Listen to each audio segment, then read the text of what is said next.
now that we covered waste tanks and how to dump them on the outside, I'm gonna show you guys on the inside how we know when it's time to dump. So again, the black tank, everything that goes down the toilet, is about a 50-gallon tank that it holds.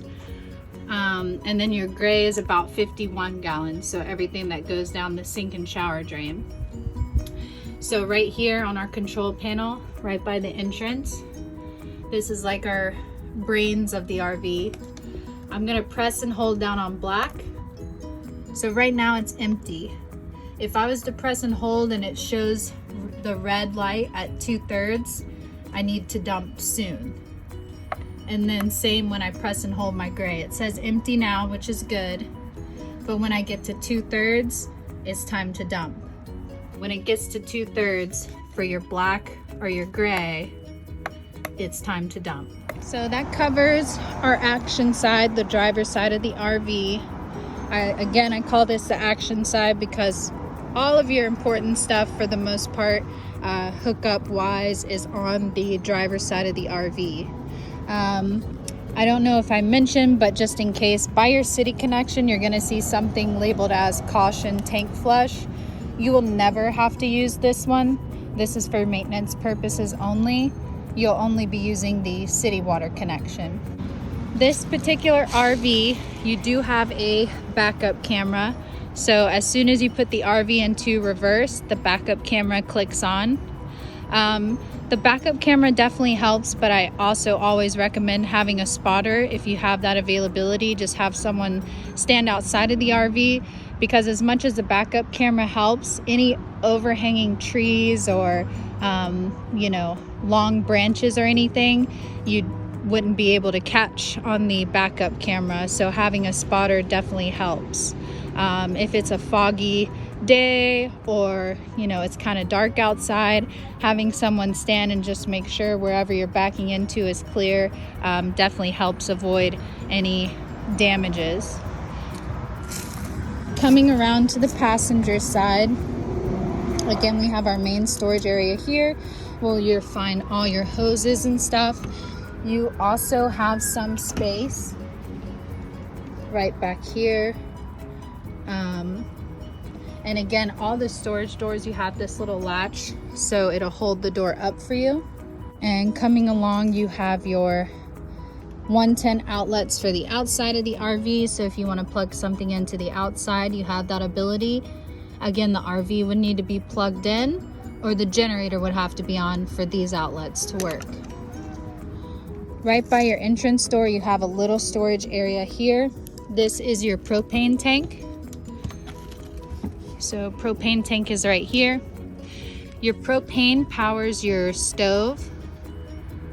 It powers the heat in your RV. So if it's cold outside and you turn the heat on, that powers from your propane.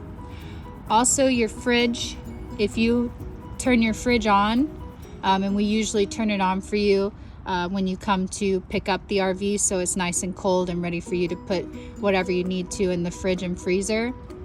When the RV is not plugged in order to keep cold, it feeds off of your propane tank.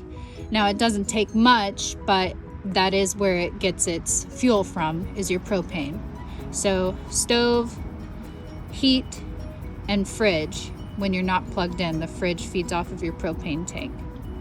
If you need to get a refill on your propane, U-Haul offers that service. Most U-Hauls, campsites, some campsites offer the service. Again, that would be a matter of Google searching, propane refills near me, making sure you call them and let them know that it is a propane fill, not a replacement. So you will drive up to their designated area. There'll be a really big propane tank. You'll pay whatever their fee is per gallon, and they'll do all the work for you. They'll fill it, but what you would have to let them know where your propane tank is. So you would tell them on the passenger side, this door right beside the RV entrance is where they're going to fill it. The propane is also a matter of checking your control panel right here. LPG is your propane. So you'll want to press and hold on that. So when I press and hold LPG to see how full my propane is, it's showing as full. So I'm good for a while. If I press and hold this and it's showing the red light at 1/3 and I still have a couple nights left and I'm gonna be using the heat in the RV, you most likely will want to get a refill before you go another night or two.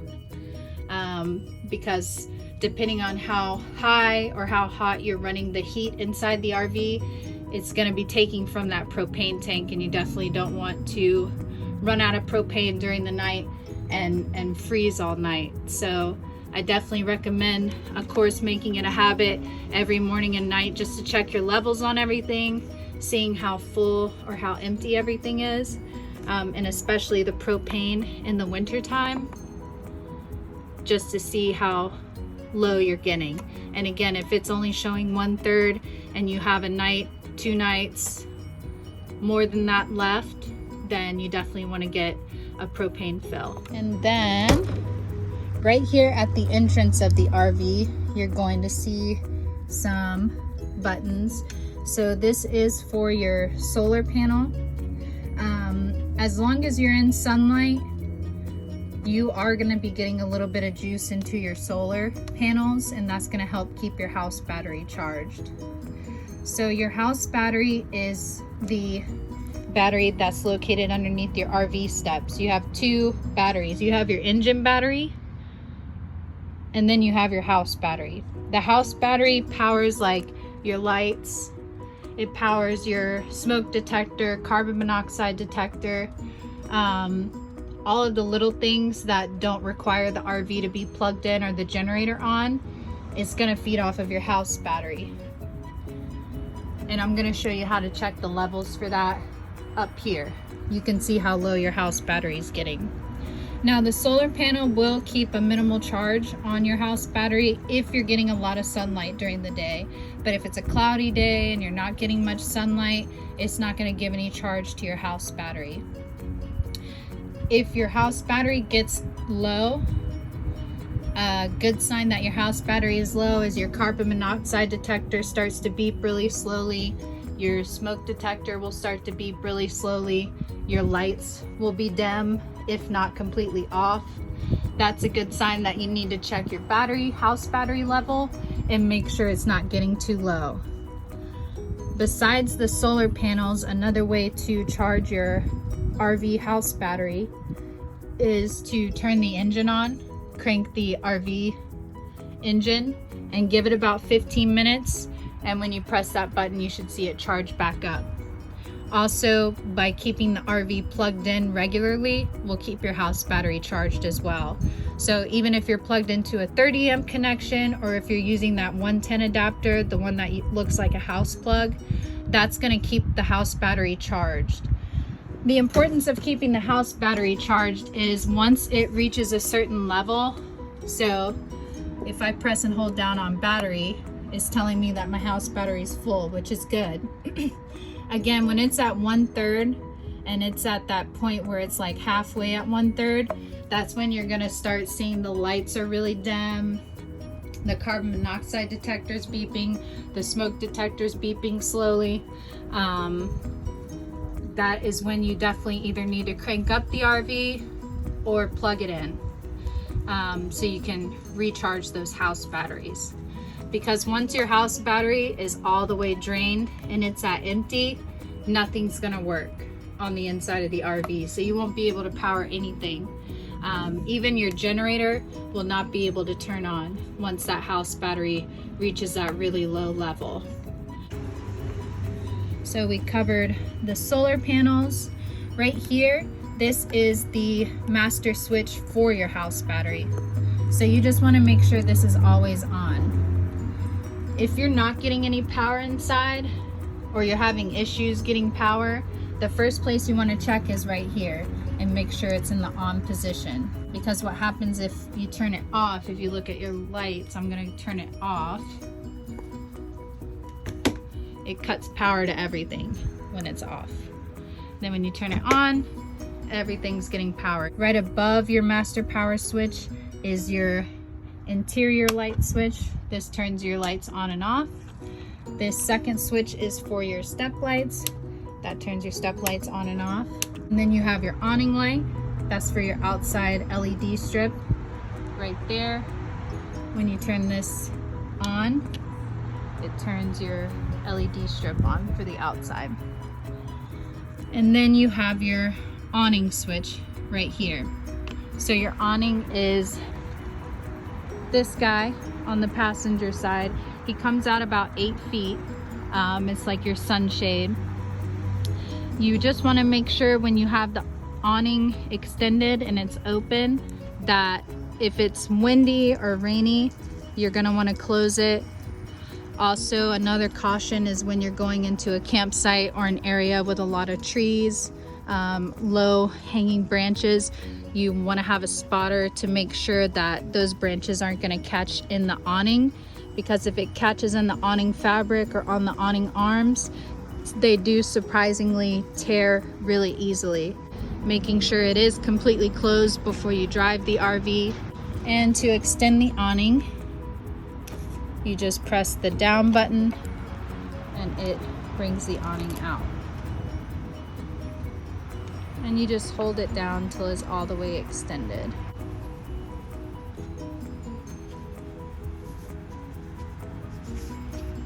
And now the awning is fully extended. I've had quite a few customers that left it out during the day and they fall asleep and forget that the awning's open, and then they wake up and the awning's been ripped or the arms have been torn. So, you know, before you turn in for the night, make sure that the awning is closed so you don't wake up to any surprises. And then to close the awning, we just press the up button and it brings it back in. So we've covered all of our little buttons right here at the RV entrance. You have your fire extinguisher also here at the RV entrance. Control panel, and just a quick overview on the control panel and some of the stuff we might not have covered yet. LPG is how I check my propane level. Press and hold. At 1/3, if I still have a few nights left, I need to get a fill. Battery is my house battery for the RV. Press and hold. If that's at 1/3, or I'm noticing the signs of a low house battery, which means smoke detectors making noise, carbon monoxide detectors making noise, lights aren't as bright, I need to check this. How do I get my batteries recharged? You can either crank the engine, give it 15 minutes and it'll charge back up, or plug in the RV to a 30 amp or 110 outlet power source. Fresh is my storage water. That's the 50 gallons of water that's in the RV with me at all times. If I'm not gonna have any water sources to hook up to, I'm definitely gonna wanna make sure that my fresh water, my storage water, is full. Black is my toilet waste. It holds about 50 gallons of waste. When that's at 2/3, it's time to dump soon. And then gray, same thing. That is my sink and shower drain waste. When that's at 2/3, it's time to dump soon. Generator, that's my off-the-grid power source. So if the RV is not plugged in and I need to use the microwave, I need to use the AC, or I need to use the 110 outlets within the RV cabin, or watch TV, and the RV is not plugged in, I need to turn the generator on. Water pump, I will only turn this on when I am using the storage water. If I have a water hose plugged into the city water on the outside and I'm hooked up to a water source, the water pump, this red light will be off. You have 2 ways to heat your water. So when you're ready to take a hot shower, or you need hot water to wash dishes or what have you, you can choose to heat your water with propane, which says LP gas, or heat your water with a plug-in. So the RV is plugged into the power source. So when I'm ready to take a hot shower or use my hot water and I choose propane, I will turn this on, wait 15 minutes, and then take a hot shower. Everybody takes their hot showers, and then I will come back and turn it off. If I'm using the plug-in, the RV's plugged into a power source to heat my water, I will turn this on, wait 20 to 25 minutes. Everybody takes their hot showers, come back and turn this off. It's really important that when you're done using the hot water, that you, whichever source you're using, you turn it off, because if you leave it on for an extended period of time, meaning you leave it on overnight or for a day or 2 days, you run the risk of damaging the water heater because it's trying to heat water that you're not using. So the more it does that and you're not using the hot water, the more likely it's going to damage your water heater. So long showers, long hot showers are not a problem. It's just leaving it on for more than a couple hours and forgetting to turn it off is when you're going to run into problems. So we've covered the control panel. You have your kitchen sink right here. The only caution about the kitchen sink is if you are rinsing dishes or you have any kind of bits of food, you want to make sure that those bits of food are getting caught in the drain and not in the drain stopper and not going down the actual drain, because the more food and little remnants of whatever that go down here, the higher the likelihood of you getting a stopped up sink will be.